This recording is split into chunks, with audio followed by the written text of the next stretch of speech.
Hello students. आज हम लोग बात करेंगे प्रोपोर्शनल कंट्रोल एक्शन की और कुछ और कंट्रोल एक्शन की। कंट्रोल एक्शन क्या होते हैं और two position control, on off control, वो हम लोग पिछले लेक्चर में डिस्कस कर चुके हैं। Now today we start with proportional control action. Proportional control action. देखिए, प्रोपोर्शनल कंट्रोल एक्शन में क्या होता है कि in a controller with proportional control action, there is a continuous linear relation between the output of the controller M and activating error signal E। ठीक है, यानी mathematically हम लोग बात करें तो जो आउटपुट है कंट्रोलर का वो है, मान लीजिए, M। ठीक है, और इसके और जो एक्टिवेटिंग सिग्नल है हमारा ET, इसके बीच में, यानी MT is directly proportional to ET, या हम इसको ये ले सकते हैं कि output MT is equal to K ET। और चूंकि हम प्रोपोर्शनल कंट्रोल एक्शन की बात कर रहे हैं तो इसको हम लिख देते हैं KP। ठीक है, तो ये एक लीनियर रिलेशनशिप होता है आउटपुट में। यहाँ पे आपको मालूम है कि this is output and this is the activating error signal, तो एक लीनियर रिलेशनशिप होता है। अब मान लीजिए हम इसका लाप्लास ट्रांसफॉर्म ले लें इस इक्वेशन का, तो क्या हो जाएगा, ये हो जाएगा MS is equal to KP into ES। ठीक है, या KP की हम यहाँ से वैल्यू निकालेंगे। KP क्या है, पोजिशनल कांस्टेंट, तो इसकी वैल्यू आ जाएगी KP is equal to MS divided by ES। ठीक है, तो इस KP को where this KP is known as, इसको हम क्या बोलते हैं, proportional gain. This is called proportional gain. या हम इसको ये भी कह सकते हैं कि प्रोपोर्शनल सेंसिटिविटी। ठीक है, हम इसको प्रोपोर्शनल सेंसिटिविटी भी कह सकते हैं। This is called proportional sensitivity. Clear. तो इसमें आउटपुट और एक्टिवेटिंग एरर सिग्नल में लीनियर रिलेशनशिप होती है। अगर इसका मान लीजिए हम ब्लॉक डायग्राम ड्रॉ करना चाहें, ठीक है, प्रोपोर्शनल कंट्रोल एक्शन का, तो आप क्या करेंगे, यहाँ पे आपने एक समिंग पॉइंट लगा दिया। ठीक, यहाँ से ये इनपुट सिग्नल आ गया, यहाँ से जो भी फीडबैक सिग्नल है वो आ गया, ये मान लीजिए प्लस, ये माइनस। अब इन दोनों का जो डिफरेंस होगा वो यहाँ पे क्या आएगा, वो एरर सिग्नल आएगा, ES। ठीक है, और यहाँ पे हमने क्या किया, एक ये ब्लॉक बनाया जिसका ये KP ट्रांसफर फंक्शन है। ठीक, तो यहाँ से हमको ये आउटपुट मिल जाएगा MS। तो ये ब्लॉक डायग्राम आ गया प्रोपोर्शनल कंट्रोल सिस्टम का या प्रोपोर्शनल कंट्रोलर का। क्लियर। तो इस तरह से प्रोपोर्शनल कंट्रोलर काम करता है। अब इसमें मान लीजिए हम एग्जाम्पल लेके चले, तो हमने कहा कि let us consider the liquid level system. In this system the flow lever is directly connected to the control value. मतलब इसमें क्या होगा कि मान लीजिए हम एग्जाम्पल लेके चलते हैं किसका, लिक्विड लेवल सिस्टम का। तो से हमने कहा लिक्विड लेवल सिस्टम, ये प्रोपोर्शनल कंट्रोल एक्शन का एग्जाम्पल है। अब इसका देखिए, इसमें क्या होगा, सपोज कीजिए इसका हम डायग्राम बनाते हैं। इसमें क्या होगा कि से ये कोई कंटेनर है। ठीक है, इसमें क्या है, इसमें यहाँ पे सपोज कीजिए ये टैप से इसके अंदर ये पानी भर रहा है। ठीक है, या कोई भी लिक्विड इसमें फ्लो कर रहा है, ये बना दिया आपने। और इसके साथ ही आपने क्या किया, यहाँ पे एक, इसको हटा दीजिए यहाँ से, इस तरह। ठीक, यहाँ पे आपने क्या किया, एक पॉइंटर लगा दिया जिससे ये कंट्रोल होगा, इस तरह। ठीक है, और दूसरा पार्ट इसका ऐसे कनेक्ट कर दिया आपने। क्लियर। यहाँ पे अपना जो भी लिक्विड है वो है। फिर इसका जो आउटपुट है वो भी मान आपने ये ऐसे कनेक्टेड है, ठीक, और ये ऐसे कनेक्टेड है, और यहाँ पे मान लीजिए एक पॉइंटर लगा हुआ है, ठीक। ये क्या है, ये है लिक्विड लेवल सिस्टम। अब देखिए इसमें क्या होगा कि in this system the float lever is directly connected to the control value. ये जो फ्लोट लीवर है, ये देख रहे हैं, ये डायरेक्टली कनेक्टेड है किससे, कंट्रोल वैल्यू से। When the level of the liquid rise the value the valve close in proportionate amount, this reduces the inflow to the vessel and vice versa. मतलब देखिए इसको एक, इसमें ये क्या कह रहा है कि इसके अंदर क्या होगा कि ये जो आपका फ्लोट लीवर है ये डायरेक्टली कहाँ कनेक्टेड है, इससे, ये देख रहे हैं आप, इससे कनेक्टेड है। तो जैसे ये लिक्विड लेवल जो है राइज करेगा, यहाँ पे आएगा, तो ये यहाँ पे पहुंचेगा, मतलब एक तरह से इसके इसके फ्लो को ये रोक देगा, इसको रोक देगा। तो यहाँ पे पानी, यहाँ पे लिक्विड का जो लेवल राइज कर रहा था वो बंद हो जाएगा, ठीक। तो यानी कि when the level of the liquid rise the valve close in proportionate amount, this reduces the inflow to the vessel and vice versa. फिर जब यहाँ से ये यहाँ से लिक्विड आउट हो रहा है, ठीक, जैसे ही लेवल कम होगा फिर यहाँ से फ्लो खुल जाएगा, फिर जैसे ही फ्लो पूरा होगा ये टच कर, यहाँ पे इसको क्लोज कर देगा, टच करने लगेगा। तो ये सिस्टम है। तो the inverse of proportional gain और proportional sensitivity is the proportional band and is defined as the change in level necessary to operate the valve through full stroke। तो ये क्लियर हो गया कि जैसे ये लिक्विड लेवल बढ़ेगा तो ये जो फ्लोट लीवर है ये यहाँ पे आके इसको फ्लो को रोक देगा, और यहाँ से आउटपुट फ्लो हो रहा है, ठीक। फिर जैसे लिक्विड लेवल कम होगा फिर से यहाँ से इनफ्लो चालू हो जाएगा, फिर बढ़ेगा, फिर ये जाके यहाँ पे रोक देगा। तो इस तरह से ये लिक्विड लेवल सिस्टम काम करता है। अब इसमें क्या कर रहा है, the inverse of proportional gain, जो प्रोपोर्शनल गेन का इनवर्स है या प्रोपोर्शनल सेंसिटिविटी का जो इनवर्स है उसको क्या बोलते हैं, proportional band, and is defined as the change in level necessary to operate the valve through full stroke.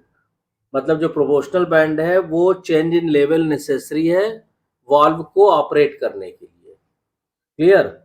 Basically proportional controller is an amplifier with adjustable gain. तो एक तरह से हम ये कह सकते हैं कि जो प्रोपोर्शनल कंट्रोलर होते हैं, प्रोपोर्शनल कंट्रोलर वो एक तरह से एम्पलीफायर होते हैं विद एडजस्टेबल गेन। उसके गेन को हम अपने हिसाब से एडजस्ट कर सकते हैं, ऐसे एम्पलीफायर की तरह प्रोपोर्शनल कंट्रोलर काम करता है, ठीक है। तो आई होप कि आपको ये क्लियर हो गया होगा कि प्रोपोर्शनल कंट्रोलर किस तरह काम करता है। ये प्रोपोर्शनल कंट्रोलर की आउटपुट इक्वेशन है, इसको भी आप ध्यान में रखिएगा, ठीक है। अब इसके बाद हम लोग बात करते हैं कि और जो डिफरेंट टाइप के कंट्रोलर हैं उसमें एक है आपका इंटीग्रल कंट्रोल एक्शन, ठीक है। Integral control action, integral control action क्या होता है इसको अब बात करते हैं। Now we come to the integral control action, ठीक है। देखिए इंटीग्रल कंट्रोल एक्शन में क्या होता है कि जैसे हमने पिछले में पढ़ा था कि प्रोपोर्शनल कंट्रोल में क्या था, आउटपुट और एक्टिवेटिंग से सिग्नल में लीनियर रिलेशन था। यहाँ पे चूंकि इंटीग्रल वर्ड है तो याद ध्यान रखिएगा कि जो आउटपुट होगा वो इंटीग्रेशन ऑफ एक्टिवेटिंग सिग्नल होगा, ठीक है। तो in this controller with integral control action the output of the controller is changed at a rate which is proportional to the actuating error signal। मतलब इसमें क्या होता है कि इसमें जो आउटपुट है वो rate of change of output यानी D by D T of M T, ये चीज, ठीक है, दैट इज इक्वल टू के आई ई टी। ई टी क्या है, एरर एक्टिवेटिंग सिग्नल है, के आई कांस्टेंट है, अभी इसको डिफाइन करते हैं, एम टी आउटपुट है और डी बाई डी टी आप जानते हैं। तो rate of change of output is proportional to actuating error signal. ठीक है, अब इसको मान लीजिए अगर हम दोनों तरफ इंटीग्रेट कर लेंगे तो आउटपुट क्या आ जाएगा, एम टी आ जाएगा हमारा, M T is equal to हो जाएगा K I integration of E T plus initial condition आ गई एम जीरो। ठीक है, अब इसमें क्या होता है कि एम जीरो की वैल्यू क्या होगी कंट्रोल आउटपुट पे, यहाँ पे ये होगा वेयर एम जीरो क्या है, एम जीरो है हमारा control output, control output at T equal to zero. Clear. अब इसमें क्या करेंगे, अगर इस इक्वेशन देखिए टाइम डोमेन में तो ये इक्वेशन आ गई, अब इसका अगर हम लाप्लास ट्रांसफॉर्म ले लेंगे तो क्या आ जाएगा, एम एस इक्वल टू आ जाएगा हमारा के आई इंटू ई एस, या के आई इंटू ई एस, और चूंकि इंटीग्रेशन है तो इसके साथ में, अच्छा यहाँ पे एम टी इक्वल टू के आई इंटीग्रेशन ऑफ ये आ जाएगा। ठीक है, अब इसमें क्या होगा कि जब इसका हम लाप्लास, यहाँ पे लिख दीजिए taking Laplace transform of this equation से, इक्वेशन वन मान लीजिए। ठीक है, तो ये के आई ई एस अपॉन एस आएगा। लाप्लास ट्रांसफॉर्म देखिए हमने शुरू से कहा है कंट्रोल सिस्टम पढ़ने से पहले एटलीस्ट लाप्लास ट्रांसफॉर्म के बेसिक और उनकी प्रॉपर्टीज पढ़ लीजिए, बार बार जरूरत पड़ेगी। ये आया तो यह इसको हम लिख सकते हैं S M S is equal to आ गया हमारा के आई इंटू ई एस, ये आ गया। या इसको हम इस तरह भी लिख सकते हैं, मान लीजिए हमने कहा आउटपुट बटे इनपुट हमने एक तरफ कर दिया, E S is equal to आ गया हमारा के आई अपॉन एस। ठीक है, तो इंटीग्रल कंट्रोल एक्शन में हम इस तरह इसको के आई अपॉन एस लिख सकते हैं। ठीक है, तो अब इसमें एक चीज ध्यान, अगर मान लीजिए इसका हम ब्लॉक डायग्राम ड्रॉ करेंगे, ठीक है, ये क्या हो गया, ये आपका आ गया ट्रांसफर फंक्शन।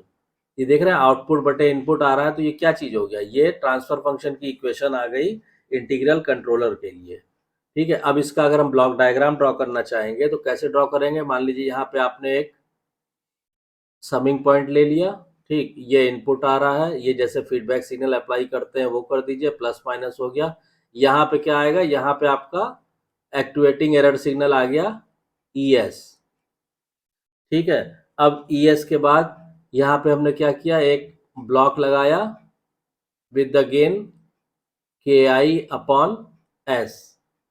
ठीक है, और यहां से हमको ये मिल जाएगा आउटपुट। तो इंटीग्रल कंट्रोलर का ये ब्लॉक डायग्राम आ गया। अब इसमें एक चीज है के आई के बारे में, तो देखिए वहां पे जो पिछले अभी जो हम लोगों ने पढ़ा था प्रोपोर्शनल कंट्रोल एक्शन में, उसमें केपी का इनवर्स क्या कहलाता था, प्रोपोर्शनल बैंड। यहाँ पे के आई का इनवर्स क्या कहलाता है, the inverse of K I is called integral time T I, यानी यहाँ पे the inverse of K I is called integral time T I. ठीक, और टी आई की डेफिनेशन क्या होती है कि T I is defined as the time of change of output caused by a unit change of activating error signal. यानी activating error signal जो है हमारा, उसमें जब यूनिट चेंज होगा, ठीक है, यूनिट चेंज होगा उसकी वजह से आउटपुट में जो चेंज आएगा उसमें जितना टाइम लगेगा, that is called integral time. मैं फिर से रिपीट कर रहा हूं कि जो हमारा एक्टिवेटिंग एरर सिग्नल है ई एस, उसमें अगर हमने उसमें मान लीजिए किसी वजह से यूनिट चेंज आया तो उसकी वजह से आउटपुट में भी कुछ चेंज आएगा। तो उसकी वजह से आउटपुट में जो भी चेंज आएगा, इस प्रक्रिया में, इस प्रोसेस में जो टाइम लगेगा, that is called integral time. तो आई होप कि ये आपको अब क्लियर हो गया होगा, ये that is called integral time. अब इसमें हम बात करें कि मान लीजिए कि step response of integral controller, मतलब अगर हम स्टेप इनपुट देंगे तो इंटीग्रल कंट्रोल से हमें क्या आउटपुट मिलेगा। ठीक है, तो मान लीजिए हमने कहा, सपोज कीजिए ये हमने इसमें ये हमने लिया इनपुट सिग्नल, क्या, टी, ये हो गया हमारा ई टी, और इस पे जो हम सिग्नल अप्लाई कर रहे हैं, स्टेप सिग्नल जो हमने इनपुट दिया है वो मान लीजिए ये हुआ। ठीक है, फिर ऐसे आ गए और ये है। ठीक है,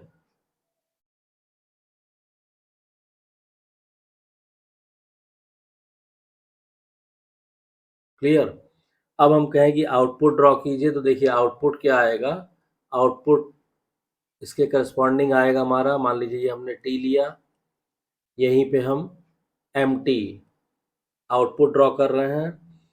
तो अभी ये आपको दिख रहा है स्टेप सिग्नल है विद एम्पलीट्यूड ए, तो इसका इंटीग्रेशन जब आप करेंगे तो क्या आएगा, रैम्प सिग्नल। फिर कांस्टेंट वैल्यू है, उसका इंटीग्रेशन करेंगे तो कोई कांस्टेंट वैल्यू आएगी। फिर यहाँ पे स्टेप सिग्नल है तो भी यहाँ फिर रैम्प आएगा लेकिन विद निगेटिव स्लोप। इस तरह से हमको आउटपुट मिलेगा। ठीक, तो ये एक तरह से हो गया आपका step response of, this is step response of integral controller, कि हम एक्टिवेटिंग एरर सिग्नल हमारा अगर स्टेप फॉर्म में है, स्टेप सिग्नल है, तो हमें आउटपुट इस तरह मिलेगा। ठीक है, अब इसमें एक चीज़ ये ध्यान रखने वाली है कि देखिए इस फिगर में जो आप देख रहे हैं, इसमें एक चीज़ है कि it is clear that for positive error the output of the controller is RAM with positive slope. इस पोर्शन की बात कर रहा है, देखिए ये पॉजिटिव स्टेप के लिए यहाँ पे जो रैम्प आ रहा है with positive slope. For zero error there is no change in the output of the controller, मतलब ये जब जीरो है तो यहाँ पे देखिए आउटपुट कांस्टेंट हो गया, यहाँ से यहाँ तक के लिए, यहाँ से यहाँ तक के लिए। और फिर जब एरर सिग्नल की वैल्यू निगेटिव है, for negative error the output of the controller is negative ramp. ये देखिए ये निगेटिव रैम्प हो गया, दिस इज निगेटिव रैम्प, ये क्या हो गया, पॉजिटिव रैम्प, और ये वैल्यू क्या हो गई, कांस्टेंट। ठीक है, the integral control action is also known as reset control. तो ये ध्यान रखिएगा कि जो हमारा इंटीग्रल कंट्रोल एक्शन है, कंट्रोल एक्शन, इसको हम क्या बोलते हैं, इसको हम रीसेट कंट्रोल भी बोलते हैं, रीसेट कंट्रोल। ठीक है, तो आई होप कि आपको ये क्लियर हो गया होगा। तो आज हम लोगों ने दो तरह के कंट्रोल एक्शन पढ़े। पहला क्या था, पहला था प्रोपोर्शनल कंट्रोल, और दूसरा था हमारा इंटीग्रल कंट्रोल। अब नेक्स्ट लेक्चर में कुछ और टाइप के जो कंट्रोल एक्शन होते हैं उसको हम लोग डिस्कस करेंगे। तो आई होप कि ये आपको क्लियर हो गया होगा। कोई डाउट्स या कन्फ्यूज़न है तो प्लीज़ कमेंट लाइन में कमेंट करके पूछिए, और भी कुछ अगर मान लीजिए आपके कन्फ्यूज़न है या कोई टॉपिक आप जानना चाहते हैं तो उसके बारे में कमेंट करके पूछिए। और अगर वीडियो कंटेंट पसंद आ रहा है तो प्लीज़ वीडियो को शेयर कीजिए, लाइक कीजिए, चैनल को सब्सक्राइब कीजिए, नोटिफिकेशन बेल को ऑन कर दीजिए ताकि नेक्स्ट वीडियो की इंफॉर्मेशन आपको तुरंत मिल जाए। Thank you.